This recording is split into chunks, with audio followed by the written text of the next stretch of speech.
Hi, my name's Becky or Becky Campbell-Ladley.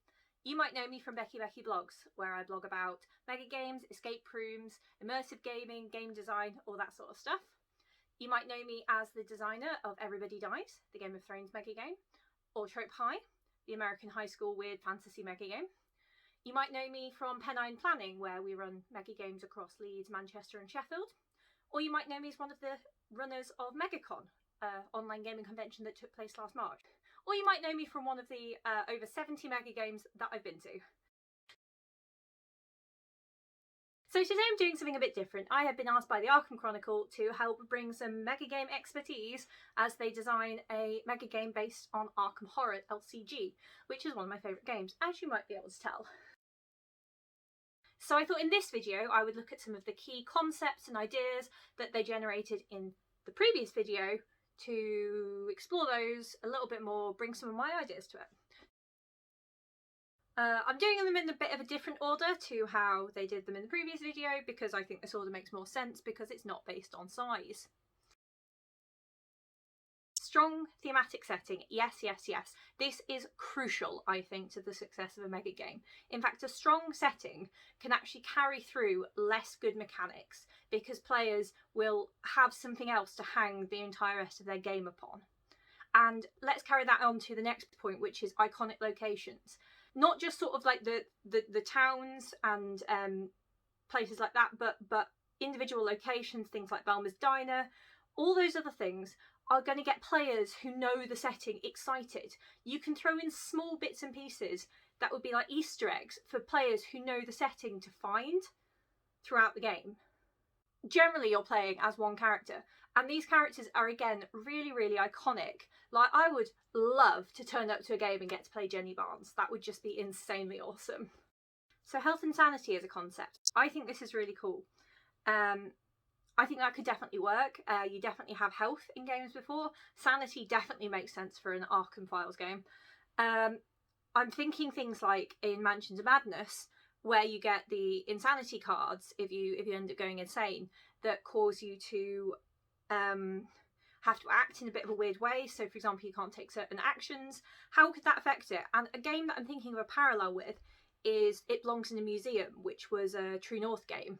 And in that, you had curses, and they did things. So I got cursed in the game, and I could only speak in limericks until it eventually got overtaken by another curse where I was cursed by the Thing, and I had to do everything the Thing told me to until I broke that curse. Things like that could definitely work. How you do it if you lost or your health.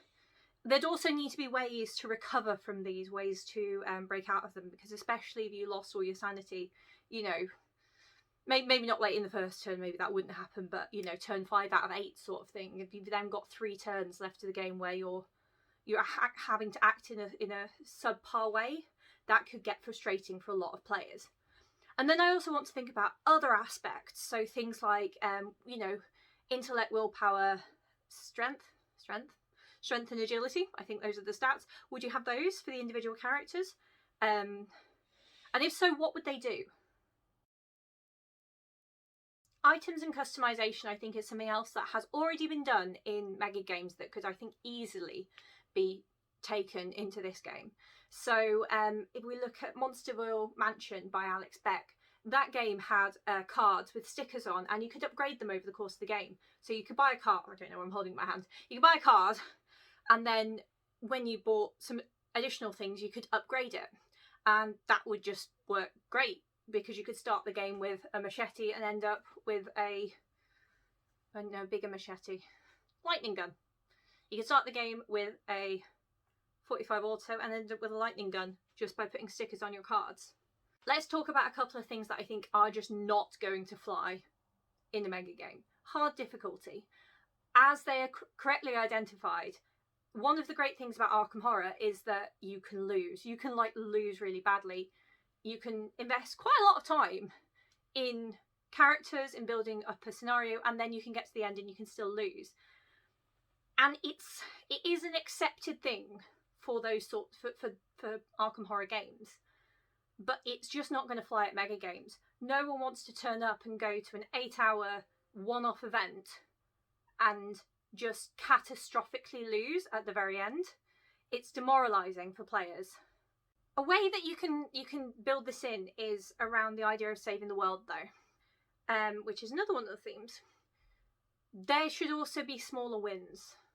So maybe saving the world is hard, but there should also be other things people are trying to achieve over the course of the game. If you pin the entire game on, did we save the world or didn't we? If the players who are trying to save the world fail at that, it's just going to be very demoralising at the end of the day. Whereas if they try and do that and then fail, but they've achieved all this other stuff, it's a better feeling for the players. Co-op gameplay.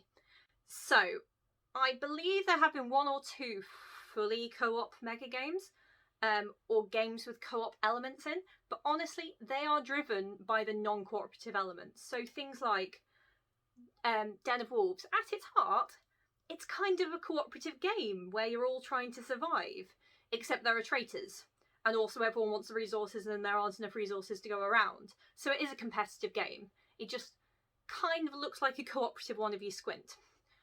A cooperative mega game, who are they playing against? Because if they're playing against Control, for a start, you're going to need a lot of control. You're going to need a lot of people who are trying to pit their wits against all these players. And secondly, it just doesn't feel as real a scenario, as engaging a scenario, if you're playing against an all-knowing sort of foe as the Control, or if you're mechanising it, then again, you can't react on the fly. You kind of can. So a much better idea would be to have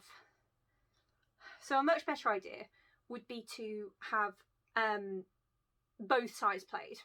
So you've got the investigators being played and you've got the cultists being played. So the investigators can be cooperative with each other. You might want to look at something like Mirror Shades for how the runner team operates, in that they're all associated rather than formally linked, but then you do sort of have some more formal links.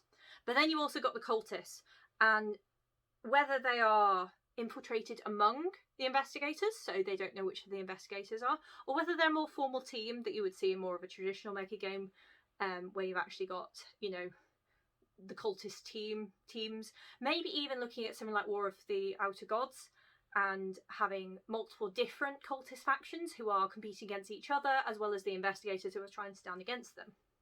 Multiple ways to win. So in Arkham Horror LCG, this is normally the choice between investigating versus hitting. Do you discover all the clues to work out why the monster's been summoned, or do you kill the monster? And this is interesting because this gives rise to characters doing things in different ways. And I definitely think that multiple avenues to achieving results is inevitable in a mega game, because players, you know, even if you don't put it into the game, players will do it. Players will try and find out of the box ways to win that aren't listed on their list of options. So you've got to do this. And this also comes back to putting in multiple different objectives for people. So they're trying to save the world, but they're also trying to, well, obvious example, find their lost sister, for example. Investigation and clue gathering. So this is fascinating for me because I want to include this in my game, the next game that I'm writing, which is more of a police detective-y sort of game. And I love some of the ideas about can they be actual clues? So rather than just a little token that is a clue, can it actually be a clue that players have to solve? I love that idea. I do. The challenge in mega games is there is so much input, because I want to include that in my game. There is so much external stimuli, there is so much stuff going on, that puzzles need to be hugely easier for players to solve in a mega game than they would be if they were sat at home solving a mystery.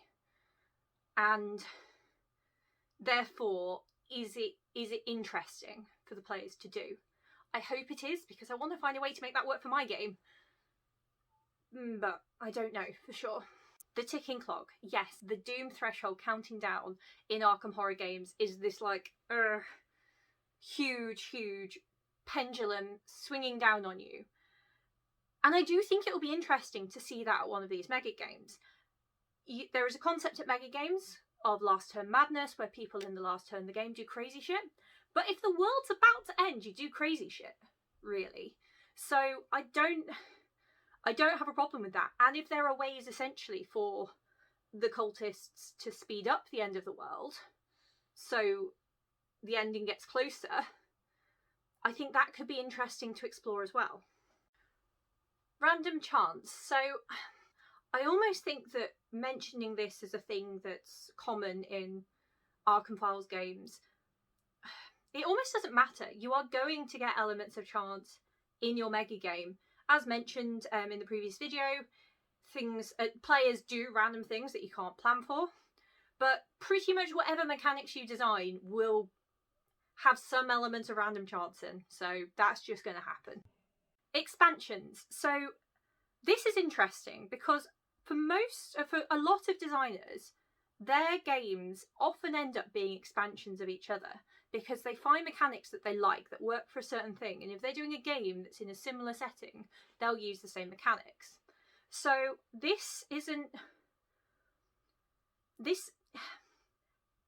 but designing one mega game is a lot of work, so let's see how the first one goes, shall we? So I'm just going to finish by talking a bit about some games that I think would be good for inspiration for this game. I've mentioned a couple of them already. Some of these I haven't been to, but I just think that they would work. So firstly, most obviously, there's At Right Angles to Reality, which is a mega game by Richard Hans, Brian Cameron and Jim Warman. This was before my time as a mega gamer, but it is a Lovecraftian mega game, which I believe was set in Innsmouth. The files are available online, and honestly, it is one of the older mega games that I would just love to go to, so I really hope that gets run again. The second game that I obviously know very well is Trope High, where I had cultists and they were trying to summon, I think it was Cthulhu, I can't remember, it was some sort of eldritch horror to bring about the end of the world.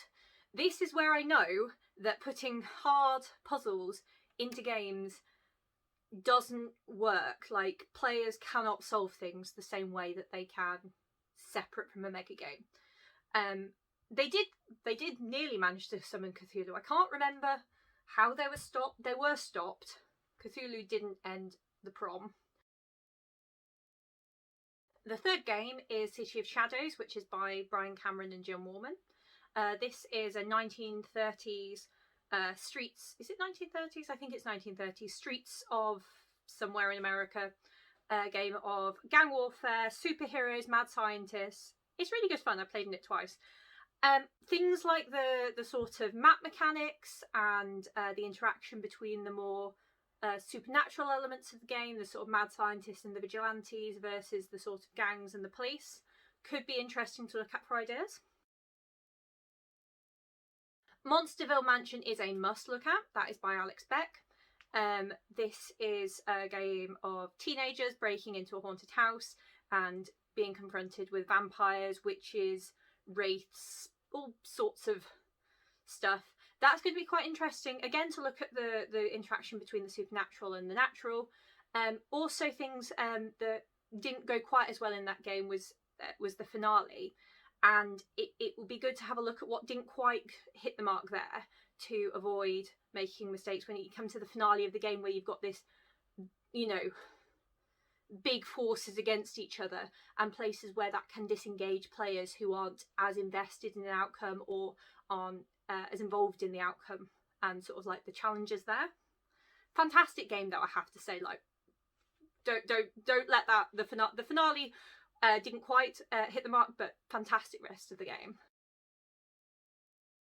It Belongs in a Museum is another great one. That is by Jake Smithson, Riccardo Viglianesi and Danielle McAloon. That is based on Indiana Jones. So again, that's I think 1930s. So similar sort of era-ish. And that's got some really cool quests that I think would be really interesting to look at as a mechanic. Players had stats, players had, I mentioned the curses, so for things like insanity, that could be really interesting to look at. And it had a really cool dice-based mechanic that I think could potentially work. And then the final game that I'd like to mention that I didn't go to it, so I don't know for sure, but it was a horror mega game. I'm really disappointed to have missed it, but it's Event Horizon by Johan Olofsson. So I don't know what there could be transferred over to it, but I'm sure there's some stuff. Like I don't know for sure, but something. So worth checking out. Right, so I'm really interested to see how the rest of this game design is going to progress. I'm sure that when we get on to looking at each of the different elements in more detail, I'm going to be sharing a lot more thoughts about them, but I hope that this has given a sort of insight into where I would go with some of those different elements, which ones I would ditch, which ones I think have got some real legs to them and can make the game really, really stand out. Yeah, so thanks very much and see ya. This is really well timed, to be honest, because I've just started designing my next mega game, and so I've been thinking about how I go about